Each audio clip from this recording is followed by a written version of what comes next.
Welcome to unique agri classes. आज का जो अपना सेक्शन रहने वाला है वो रहेगा उर्वरक के बारे में, यानी जो अपने उर्वरक होते हैं वो कितने प्रकार के होते हैं, किस तरह के होते हैं, इन सब के बारे में। और आज के सेक्शन में अपन इन सभी की उपस्थिति के बारे में, भौतिक अवस्था के आधार पर, इनके कार्य के आधार पर, मर्दा पर विषैले प्रभाव के आधार पर, इन सभी के बारे में अपन वर्गीकरण के बारे में अध्ययन करेंगे। तो करते हैं सेक्शन को स्टार्ट। आज का जो सेक्शन है यानी सीधी बात नो बकवास, तो इस सेक्शन को स्टार्ट करते हैं। और आज अपन स्लाइड से न पढ़ के अपन डिटेल से पढ़ने वाले हैं इसको। तो आज का जो सेशन है वो है उर्वरक के बारे में, यानी हम पढ़ेंगे फर्टिलाइजर के बारे में, फर्टिलाइजर्स के बारे में। उर्वरक, पहली बात तो उर्वरक अपन बोलते किसको है, उर्वरक के बारे में अपने को ये पता होना चाहिए कि उर्वरक बोला किसको जाता है। तो अपन दो चीज़ साथ में, एक तो उर्वरक और खाद में क्या अंतर है पहले ये देख लेते हैं, और उसी में अपनी जो डेफिनेशन है वो कवर हो जाएगी। तो मैं यहाँ एक तो लिख रहा हूँ खाद और इधर लिख रहा हूँ उर्वरक।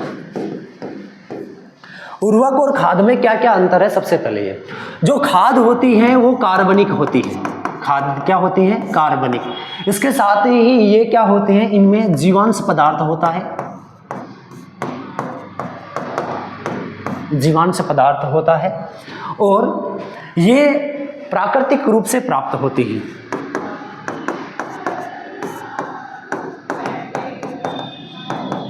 प्राकृतिक रूप से क्या होती है, प्राप्त होती है। जबकि जो अपना उर्वरक होता है ये होते हैं अकार्बनिक, अकार्बनिक पदार्थ होते हैं, जिनमें ज़्यादातर रसायन पाए जाते हैं। क्या पाए जाते हैं, या रासायनिक पदार्थ पाए जाते हैं, रासायनिक पदार्थ पाए जाते हैं, और ये हमेशा कृत्रिम रूप से तैयार किए जाते हैं। कहाँ पर, कारखानों में, कृत्रिम रूप से कारखानों में क्या होते हैं, ये तैयार होते हैं। दूसरा देखें तो जो खाद होती है उनमें जो पोषक तत्व होते हैं, पोषक तत्व है वो संख्या में तो होते हैं अधिक, यानी पोषक तत्व संख्या में तो क्या होते हैं, अधिक। वह इनकी जो मात्रा होती है, मात्रा में ये क्या होते हैं, कम होते हैं। यानी पोषक तत्व नॉर्मल अपन बात करें इसके बारे में कि ये पॉइंट समझ में नहीं आया तो इसका मतलब ये हुआ कि गोबर की खाद है, उस गोबर की खाद में नाइट्रोजन, फास्फोरस और पोटाश, इसके साथ में अन्य पोषक तत्व है, ये 0.5, ये 0.2 और ये 0.5% पाया जाता है। यानी एक साथ 3, 4, 5 पोषक तत्व पाए जाते हैं। परंतु इन पोषक तत्वों की मात्रा देखें तो देखो 0.5, 0.2 इस तरह से पाई जाती है। और इसी तरह अपन बात करें इनकी उर्वरकों की बात करें तो इनमें जो पोषक तत्व होते हैं, यानी पोषक तत्व संख्या तो क्या होती है, इनमें संख्या तो होती है कम, संख्या क्या होती है, कम। यहाँ पर संख्या क्या होगी, अधिक। संख्या क्या होती है, अधिक, वह मात्रा क्या होगी, कम, मात्रा कम होती है। जबकि इधर देखें तो पोषक तत्वों की संख्या तो क्या होगी, कम होगी, वह इनमें मात्रा क्या होती है, अधिक। तो दोबारा से एक बार, यानी वो खादें जो होती है उनमें पोषक तत्वों की संख्या तो अधिक होती है परंतु मात्रा क्या होती है, कम होती है। जबकि जो उर्वरक होता है उस उर्वरक में पोषक तत्वों की संख्या तो कम होगी और मात्रा क्या होगी, अधिक। जैसे उदाहरण के तौर पे अपन बात करें यूरिया, जिसकी यूरिया की, अब यूरिया एक ही है, ठीक है, और यूरिया में पोषक तत्व भी कितना पाया जाता है, एक ही। क्या पाया जाता है, नाइट्रोजन पाया जाता है। परंतु यहां देखें तो केवल और केवल नाइट्रोजन ही पाया जा रहा है। यानी पोषक तत्वों की संख्या की बात करें तो संख्या कम ही होगी परंतु मात्रा क्या होती है, ज्यादा। कितनी, 46। और गोबर में कितनी पा रही थी नाइट्रोजन की मात्रा, वो 0.5% पाई जा रही थी। तो इस प्रकार से ये होता है। जो खाद होती है ये भूमि पर या मृदा की उर्वरक क्षमता बढ़ाने में सहायक होती है, मृदा की उर्वरकता बढ़ाने में क्या होती है, सहायक होती है। जबकि ये हमेशा क्या करते हैं, मृदा की उर्वरक क्षमता को कम करते हैं, मृदा की उर्वरक क्षमता को, मृदा की उर्वरक क्षमता को कम करते हैं। उर्वरक क्षमता को क्या करते हैं, कम करते हैं। ये अपने पर्यावरण के लिए जो खाद होती है वो पर्यावरण के लिए हानिकारक नहीं होती है, हानिकारक नहीं होती है, परंतु ये उर्वरक जो होते हैं ये मृदा और पर्यावरण दोनों के लिए क्या होते हैं, हानिकारक। मृदा व पर्यावरण दोनों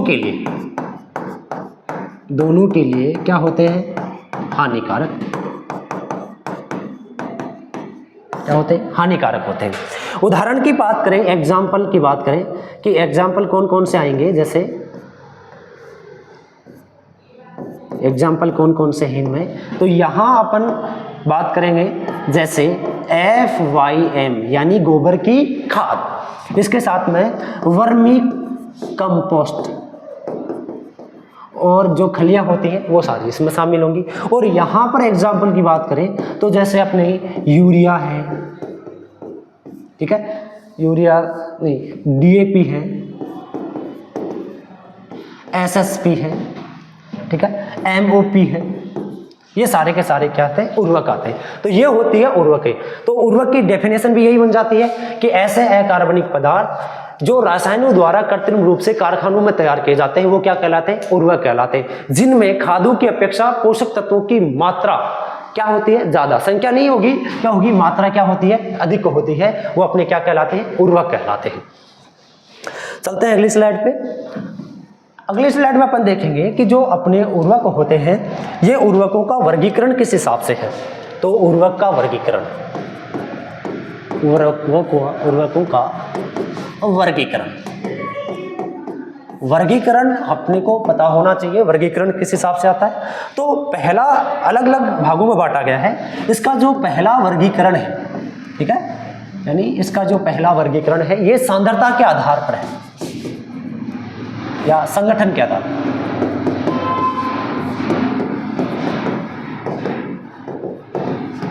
संगठन के आधार पर वर्गीकरण, उर्वरकों का जो पहला वर्गीकरण है वो किसके आधार पर है, संगठन के आधार पर वर्गीकरण है। संगठन के आधार पर ये कितनी प्रकार के होते हैं, तो संगठन के आधार पर जो उर्वरक होते हैं ये 3 प्रकार के होते हैं। सबसे पहला होता है एकल उर्वरक, एकल या जिसको बोला जाता है सरल उर्वरक यानी सिंगल फर्टिलाइजर। कौन सा उर्वरक, सिंगल फर्टिलाइजर या सरल उर्वरक या एकल उर्वरक कहलाता है। एकल उर्वरक की परिभाषा क्या होती है, यानी ऐसा उर्वरक, यानी वे उर्वरक जिनमें एक ही प्राथमिक पोषक तत्व पाया जाता है, एक ही प्राथमिक पोषक तत्व पाया जाता है, पोषक तत्व पाया जाता है, एक ही प्राथमिक पोषक तत्व जब पाया जाता हो वो क्या कहलाता है, एकल उर्वरक कहलाता है। ये उर्वरक भी अगर देखें तो 3 प्रकार के होते हैं, नाइट्रोजन जनित, फास्फोरस जनित और पोटास। क्योंकि अपने को पता होना चाहिए प्राथमिक उर्वरक जो होते हैं वो होते हैं CHO और NPK ये होते हैं। इनमें से अगर देखें तो ये जो शुरुआत वाले जो 3 होते हैं ये वाले, ये तो पौधा जल और वायु से क्या कर लेता है, ग्रहण कर लेता है, परंतु जो ये 3 है NPK ये हमेशा पौधा मृदा से ग्रहण करता है। इसलिए इन उर्वरकों को अपन मृदा में डालकर या इन पोषक तत्वों को उर्वरक की सहायता से मृदा में डालकर पौधों को प्राप्त करवाते हैं। अगर देखें तो ऐसा नाइट्रोजन 3 प्रकार के होंगे। अब 3 प्रकार कौन कौन सा, एक तो होता है नाइट्रोजन जनित, कैसा होता है, नाइट्रोजन जनित। अब नाइट्रोजन जनित ऐसा कौन सा आता है, एक ही है वो भी, ठीक है, और वो कौन है, यूरिया। कौन सा आएगा, यूरिया, क्योंकि यूरिया में एक ही पोषक तत्व पाया जाता है वो भी नाइट्रोजन, और कितना प्रतिशत पाया जाएगा, 46% पाया जाता है। दूसरा जो होता है नंबर 2 वो होगा फास्फोरस जनित, फास्फोरस जनित। अब फास्फोरस जनित कौन कौन से आते हैं, तो फास्फोरस जनित अपन एक उदाहरण बात करें SSP, यानी SSP में जो फास्फोरस है वो 16% पाया जा रहा है, एक ही प्राथमिक पोषक तत्व, और जो कैल्शियम ये पाए जाते हैं ये द्वितीयक पोषक तत्व है। प्राथमिक पोषक तत्व यानी NPK में से एक ही पाया जा रहा है, वो कौन है? P है। ठीक है। तीसरा जो होता है पोटाश जनित, पोटेशियम जनित। पोटेशियम जनित जो उर्वरक होते हैं वो यानी ऐसा उर्वरक जिसमें एक ही प्राथमिक पोषक तत्व पाया जाता है, और वो भी कौन सा? पोटाश। ठीक है, तो वो कौन सा आएगा? MOP। और MOP में अगर पोटाश की बात करें तो वो 60% पाया जाता है। कितना पाया जाता है? 60% पाया जाता है। आगे दूसरा देखें कि दूसरा वर्गीकरण कौन सा? ये तो हो गया एकल उर्वरक। दूसरा जो होता है वो माना जाता है जटिल। दूसरा कौन सा है? जटिल। जटिल यानी कौन सा होगा? जटिल उर्वरक जिसमें अपन बोलेंगे कॉम्प्लेक्स या कंपाउंड फर्टिलाइजर।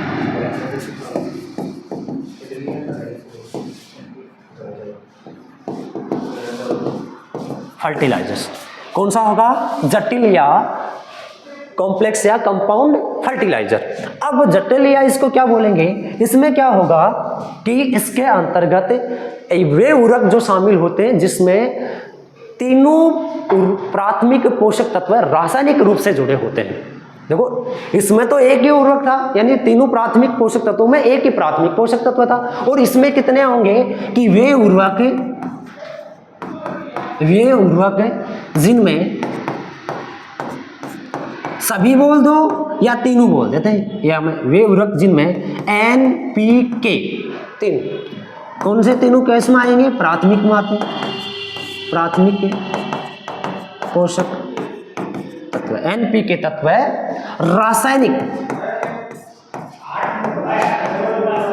रासायनिक रूप से क्या होते हैं? संगठित होते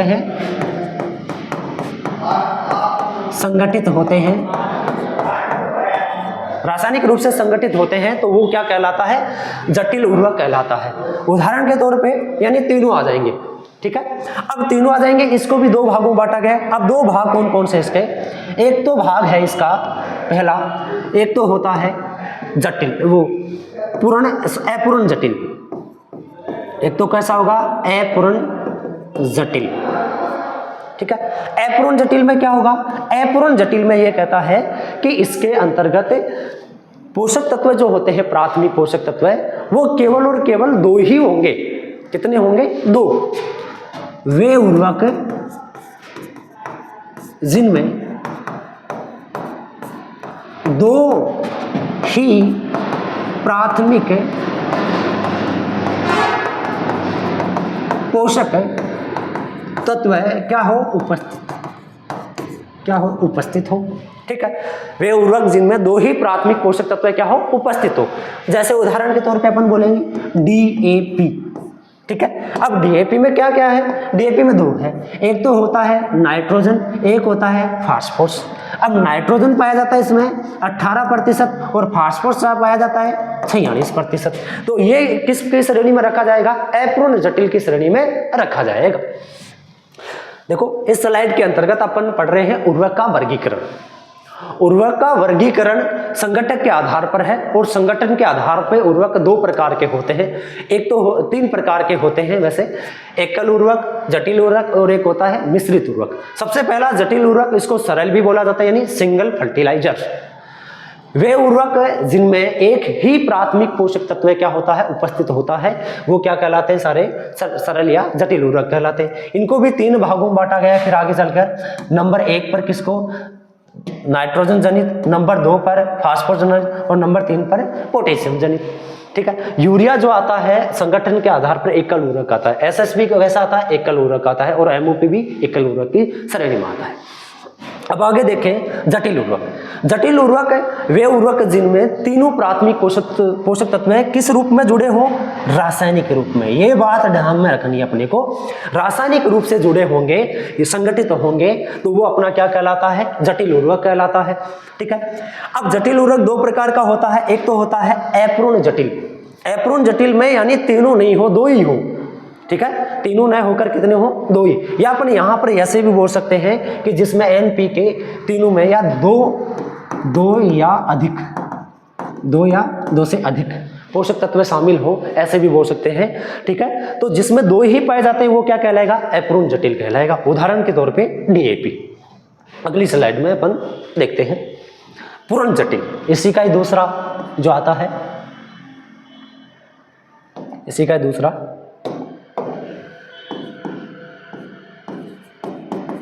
पूर्ण जटिल। पूर्ण जटिल, पूर्ण जटिल में क्या होगा? इसमें तीनों पोषक तत्व क्या होते हैं? जुड़े होते हैं। वे उर्वरक जिसमें तीनों यानी NPK पोषक तत्व उपस्थित हो। पोषक तत्व क्या हो? उपस्थित। ठीक है, जैसे NPK ग्रेड। उदाहरण कौन आएगा इसका? नाइट्रोसोमोनास या NPK ग्रेड। ठीक है, NPK ग्रेड यानी अपन देखेंगे तो NPK में तीनों पोषक तत्व क्या होते हैं? उपस्थित होते हैं। ठीक है, तो वो हो गया NPK ग्रेड। तीसरा जो अपन बढ़े तो तीसरा जो अपना आता है नंबर 3 पर। ठीक है, क्योंकि एक तो हो गया था एकल या सरल, दूसरा हो गया था जटिल, और तीसरा होता है मिश्रित। तीसरा कौन सा होगा? मिश्रित होगा। ठीक है, तीसरा मिश्रित उर्वरक।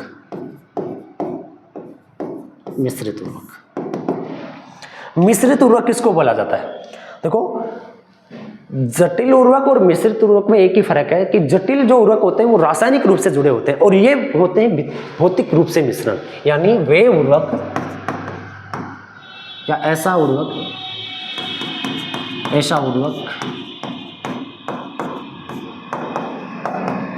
जिसमें सभी पोषक तत्व है, सभी प्राथमिक पोषक तत्व है,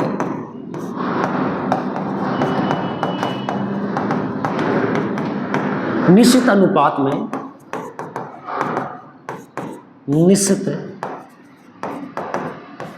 में भौतिक मिश्रण में उपस्थित हो। किस रूप में? भौतिक मिश्रण में। ध्यान रखना, ये भी इंपॉर्टेंट लाइन है। भौतिक मिश्रण में उपस्थित हो, मिश्रित उर्वरक कहलाते हैं। मिश्रित उर्वरक कहलाते हैं।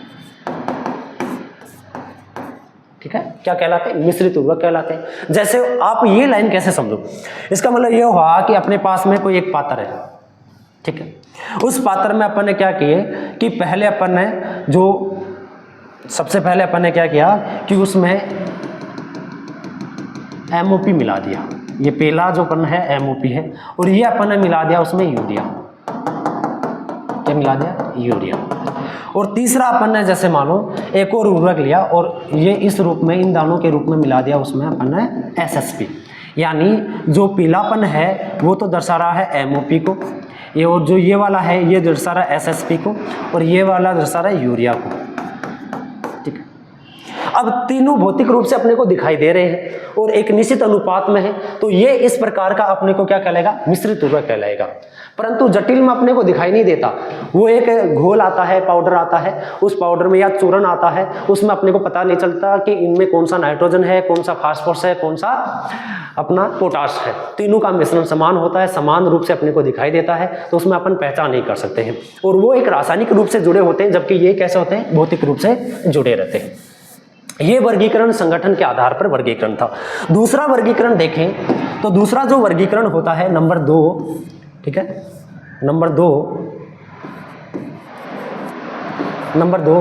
दूसरा जो वर्गीकरण है वो वर्गीकरण होगा पोषक तत्वों की उपस्थिति के आधार पर, प्राथमिक पोषक तत्वों की उपस्थिति के आधार पर।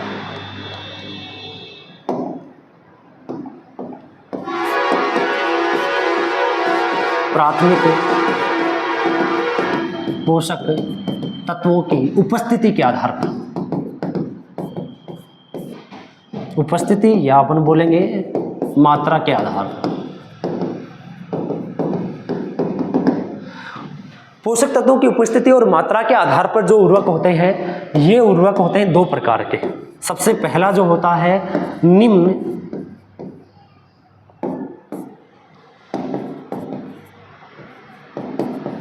विश्लेषण उर्वरक। कौन से उर्वरक होंगे? निम्न विश्लेषण उर्वरक। निम्न विश्लेषण उर्वरक में अपन बोलेंगे किसको कहते हैं कि वे उर्वरक जिसमें प्राथमिक पोषक तत्वों की मात्रा, प्राथमिक पोषक तत्वों की मात्रा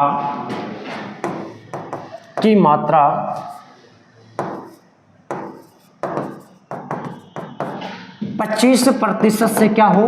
कम। यह ध्यान रखना। यानी प्राथमिक पोषक तत्वों की मात्रा 25% से कम होती है, वो किम आएंगे? निम्न विश्लेषण में आएंगे। उदाहरण के तौर पे देखें तो वो कौन सा आता है? वो आता है SSP। ठीक है, SSP में फास्फोरस कितना पाया जाता है? 16% पाया जाता है। जो मैं आपको ये समझा रहा हूँ, ये आप ध्यानपूर्वक सुनेंगे या समझेंगे तो आपको आराम से ये एक क्लास में ही समझ में आ जाएगी। ठीक है, तो वो हो गया निम्न विश्लेषण उर्वरक। दूसरा है अपना जो है उच्च विश्लेषण उर्वरक। उच्च विश्लेषण उर्वरक कैसा है? उच्च विश्लेषण उर्वरक। उच्च विश्लेषण उर्वरक अपन किसको बोलेंगे कि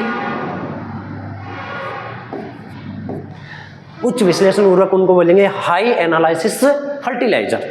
किनको बोला जाएगा कि ऐसे उर्वरक है जैसे इसमें 25% से क्या था? कम, और इसमें प्राथमिक पोषक तत्वों की मात्रा, प्राथमिक जो पोषक तत्वों की मात्रा क्या होती है? 25% से अधिक होती है। क्या होती है? अधिक। 25% से क्या होती है? अधिक। अगर इसका एग्जाम्पल की बात करें तो वो एग्जाम्पल जो अपना आता है वो आ गया यूरिया। क्या आ गया? यूरिया। क्योंकि यूरिया देखते हैं तो यूरिया में जो नाइट्रोजन की मात्रा है ये 46% पाई जाती है। 25 से क्या है? ज्यादा है, और 25 से ज्यादा होगी वो किसकी श्रेणी में आएगा? उच्च विश्लेषण की श्रेणी में रखा जाएगा। ये किसके आधार पे था? प्राथमिक पोषक तत्वों की उपस्थिति या मात्रा के आधार पर क्या था? वर्गीकरण था। ठीक है, उसके बाद में अगला अपन देखें 4 नंबर स्लाइड में। तो 4 नंबर स्लाइड में अपन किसके आधार पर पढ़ेंगे? अगला जो वर्गीकरण है ये वर्गीकरण पढ़ेंगे भौतिक अवस्था के आधार पर। यानी तीसरा जो है वो किसके आधार पर आएगा? भौतिक अवस्था के आधार पर वर्गीकरण।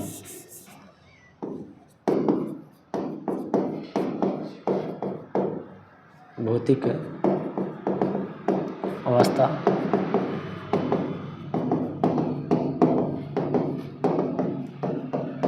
के आधार पर वर्गीकरण। भौतिक अवस्था के आधार पर वर्गीकरण। भौतिक अवस्था के आधार पर वर्गीकरण की बात करें तो दो प्रकार का होता है। दो प्रकार का। नंबर 1 तो होता है ठोस अवस्था। कौन सी अवस्था? ठोस अवस्था। यानी ऐसे उर्वरक जो ठोस अवस्था में पाए जाते हो। और ठोस अवस्था में बहुत सारे, जैसे दानेदार में,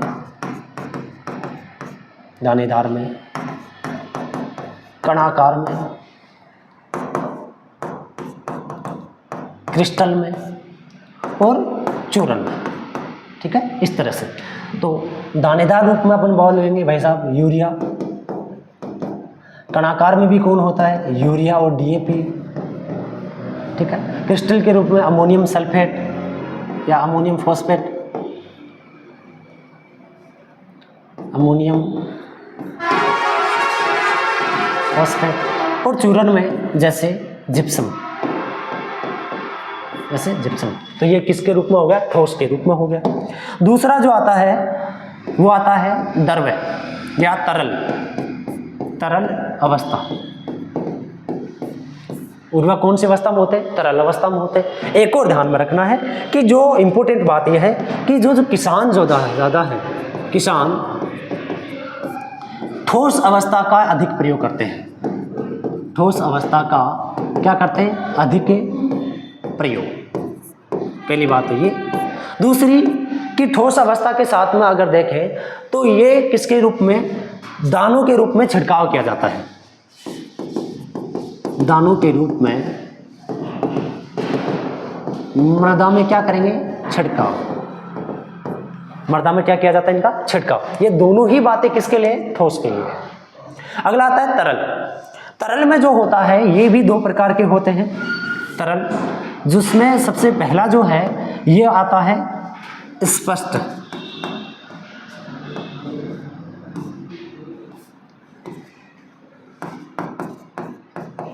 स्पष्ट तरल उर्वरक। स्पष्ट तरल उर्वरक पूर्णतः जल में घुलनशील, पूर्णतया जल में क्या होते हैं, घुलनशील, घुलनशील। ठीक है। दूसरा जो आता है नंबर 2 वो आएगा निलंबन, निलंबन तरल उर्वरक। ठीक है। निलंबन तरल उर्वरक जो होते हैं वो उनको बोलेंगे कि इनका महीन अंश शेष रह जाता है जल में, महीन कण शेष रह जाते हैं, यानी पूर्ण रूप से नहीं घुलते हैं ये। ठीक है। इनका कुछ कण होता है वो मृदा में से या जल में क्या रहता है, शेष रहता है। जब जल में घोलेंगे तो महीन कण के रूप में ये क्या होता है, उपस्थित होता है। ठीक है। इनके उदाहरण की बात करें तो स्पष्ट में कौन आएगा, स्पष्ट में आएगा यूरिया। और निलंबन में कौन आता है, निलंबन में आएगा डीएपी। कौन आएगा, डीएपी। ठीक है। इसका उदाहरण की बात करें तो वो कौन आएगा, डीएपी आएगा, डीएपी। अब इंपॉर्टेंट बात इनसे संबंधित इंपॉर्टेंट बात यह है कि इनको जो है किसान वो कम उपयोग में लेता है, किसान कम उपयोग में लेता है, उपयोग में लेता है। पहली बात तो ये। दूसरी, इनको हमेशा जो प्रयोग किया जाता है वो पर्णीय छिड़काव में। प्रयोग कैसा किया जाएगा इनका, प्रयोग हमेशा किया जाएगा इनका पर्णीय छिड़काव में, पर्णीय छिड़काव। इनका पौधों में हमेशा पर्णीय छिड़काव, यानी पत्तियों के ऊपर इनका पर्णीय छिड़काव करके ही इनका क्या किया जाता है, उपयोग किया जाता है। दोबारा देखना, भौतिक अवस्था के आधार पर उर्वरक दो प्रकार के होते हैं, ठोस उर्वरक या ठोस अवस्था और तरल अवस्था। ठोस अवस्था में दानेदार के रूप में, कणों के रूप में, क्रिस्टल के रूप में और चूर्ण के रूप में। ठीक है। किसान ठोस अवस्था का अधिक उपयोग करता है और दाने के रूप में मृदा में इनका क्या करता है, छिड़काव करता है। तरल अवस्था वाला जो होता है ये दो प्रकार का होता है, स्पष्ट तरल उर्वरक और एक होता है निलंबन तरल उर्वरक। स्पष्ट तरल उर्वरक जो होता है पूर्णतः जल में क्या होता है, घुलनशील होता है, और जो निलंबन वाला है उसका कुछ महीन अंश शेष रह जाता है, पूर्ण रूप से नहीं घुलता है। स्पष्ट वाले का उदाहरण आता है यूरिया और निलंबन वाले का आता है डीएपी आता है। और किसान इनको कम उपयोग में लेता है और हमेशा इनका प्रयोग किया जाएगा तो कौन से छिड़काव के रूप में, पर्णीय छिड़काव के रूप में इनका क्या किया जाता है, उपयोग किया जाता है। आगे अगला जो वर्गीकरण है नंबर 4 का, वो वर्गीकरण अपन देखते हैं। नंबर 4 का जो वर्गीकरण है, यह वर्गीकरण होगा कि पोषक तत्वों की उपस्थिति के आधार पर। इसके आधार पर होगा कि पोषक तत्वों की उपस्थिति के आधार पर। एक मिनट, ये अपना जो भौतिक अवस्था मिश्रित है, यहाँ पे प्राथमिक पोषक तत्वों की उपस्थिति नहीं बोलेंगे, यहाँ पे बोलेंगे सांद्रता। क्या बोलेंगे, सांद्रता। पोषक तत्वों की सांद्रता या मात्रा के आधार पर। ठीक है। और ये अपने ये वाला है, ये किसके आधार पर होगा, पोषक तत्वों की उपस्थिति के आधार पर होगा। पोषक तत्वों की उपस्थिति के आधार पर देखो 3 प्रकार का होता है। 3 प्रकार में सबसे पहला प्रकार है अपना कौन सा होगा, सबसे पहला प्रकार यानी नंबर 1 पर वो आता है नाइट्रोजन जनित उर्वरक। सिंपल सी परिभाषा है इसकी, कि सिंपल सी परिभाषा यानी जका उर्वरक में नाइट्रोजन उपस्थित होती है वो नाइट्रोजन जनित कहलाएंगे। वे उर्वरक जिनमें N2 यानी नाइट्रोजन उपस्थित होती हो। नाइट्रोजन को मैं यहाँ N2 से दर्शाऊंगा। N2 क्या होती है? उपस्थित हो, तो वो सारे के सारे नाइट्रोजन जनित उर्वरक कहलाते हैं। अब कहता है नाइट्रोजन जनित उर्वरक भी 4 प्रकार के होते हैं। किसके आधार पर? नाइट्रोजन की उपस्थिति के आधार पर। तो 4 प्रकार कौन कौन से हैं वो इंपॉर्टेंट है अपने लिए। सबसे पहला प्रकार वो होता है नाइट्रेट उर्वरक। कौन से उर्वरक? नाइट्रेट उर्वरक। अब नाइट्रेट उर्वरक के बारे में बहुत सारी व्याख्या दी गई है, उसको आप ढंग से देखना। नाइट्रेट उर्वरक में कहता है कि ऐसे नाइट्रोजन या ऐसे नाइट्रोजन जनित उर्वरक, ऐसे नाइट्रोजन जनित उर्वरक जिनमें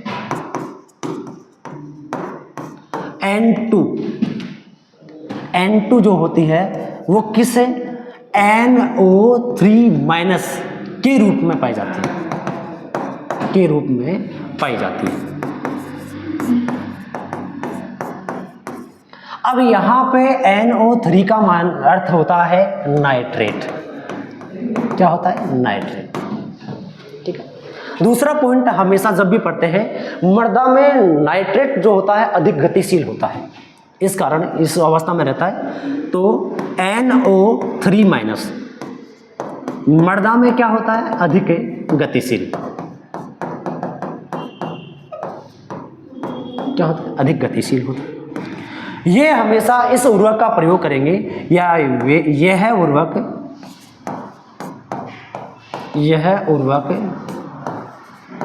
मृदा पर अम्लीय प्रभाव डालता है। कैसा प्रभाव? क्षारीय प्रभाव डालता है। कैसा प्रभाव? क्षारीय प्रभाव डालता है। कैसा प्रभाव डालेगा? क्षारीय प्रभाव डालता है।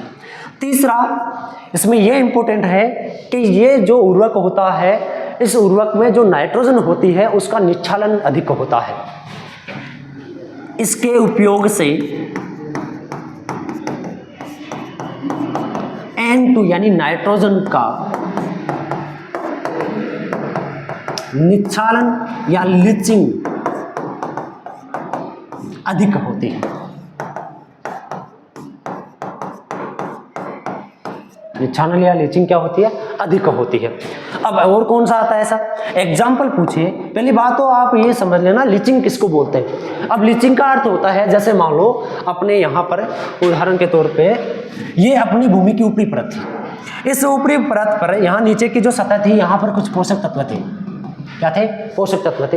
अब ये पोषक तत्व क्या किए कि ये पानी के साथ में, यहाँ इसके पानी के साथ में घुलकर बहुत नीचे गहराई पर चले गए और यहाँ इतनी गहराई पर चले गए कि पौधों को प्राप्ति नहीं हो रही। ठीक है, यानी पोषक तत्वों का घुलकर पानी के साथ में या नीचे सतह में चला जाना, वो अपना क्या कहलाता है? निच्छालन कहलाता है। तो इसमें क्या हुआ कि नाइट्रोजन जो है पानी के साथ में घुलकर कहाँ चली जाएगी? नीचे की तरफ चली जाएगी, और वही क्रिया अपनी क्या कहलाती है? निच्छालन कहलाती है। ठीक है। उदाहरण कौन कौन से उसके? तो इसका जो उदाहरण आता है वो आता है सोडियम नाइट्रेट,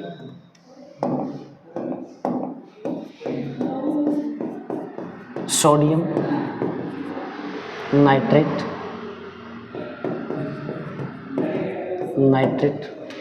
इसके बाद में कैल्शियम नाइट्रेट,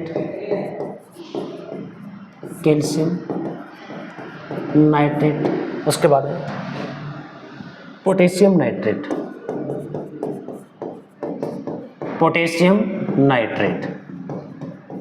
ये इसके उदाहरण। ठीक है, यानी पोषक तत्वों की उपस्थिति के आधार पर जो अपना उर्वरक है वो सबसे पहला था नाइट्रोजन जनित उर्वरक। और नाइट्रोजन जनित उर्वरक में नाइट्रोजन नाइट्रेट या वे उर्वरक जिनमें नाइट्रोजन उपस्थित होती है नाइट्रोजन जनित उर्वरक कहलाएंगे। 4 प्रकार के होते हैं। सबसे पहला नाइट्रेट उर्वरक, यानी ऐसे नाइट्रोजन जनित उर्वरक जिनमें नाइट्रोजन नाइट्रेट के रूप में उपस्थित होती है, नाइट्रेट उर्वरक कहलाते हैं। NO3 मृदा में क्या होती है? अधिक गतिशील, और अधिक गतिशील होने के कारण ये क्या होती है? घुलनशील भी अधिक होती है, घुलनशील अधिक होती है। क्या होती है? अधिक होती है। ठीक है, ये भी ध्यान रखना। ये उर्वरक जो होता है, नाइट्रेट जो उर्वरक होता है, ये मृदा पर क्षारीय प्रभाव डालता है, ठीक है। और इसके उपयोग से N2 का क्या होता है, निच्छालन अधिक होता है, यानी N2 घुलकर कहाँ चली जाती है, नीचे की तरफ अधिक चली जाती है। और ये उसके उदाहरण जैसे कौन कौन से उर्वरक आते हैं, सोडियम नाइट्रेट, कैल्शियम नाइट्रेट और पोटेशियम नाइट्रेट। आज की क्लास में इतना ही देखते हैं, आगे की जो क्लास होगी उसमें आगे का जो वर्गीकरण है वो बताया जाएगा, ठीक है। ज़्यादा से ज़्यादा क्लास को देखें। उम्मीद करता हूँ कि आज की ये क्लास आपको अच्छी तरह से समझ में आई होगी, ठीक है। और साथ के साथ में ही इस क्लास से में क्या हो जाएंगे, आपके उर्वरक जो संबंधित जो भी होंगे वो सारे कम आराम से आपके याद हो जाएंगे, समझ में आ जाएंगे, ठीक है। इस चैनल अगर क्लास आपको ये समझ में आई है तो ज़्यादा से ज़्यादा अपने दोस्तों को इस क्लास को शेयर करें, लाइक करें, सब्सक्राइब करें। धन्यवाद।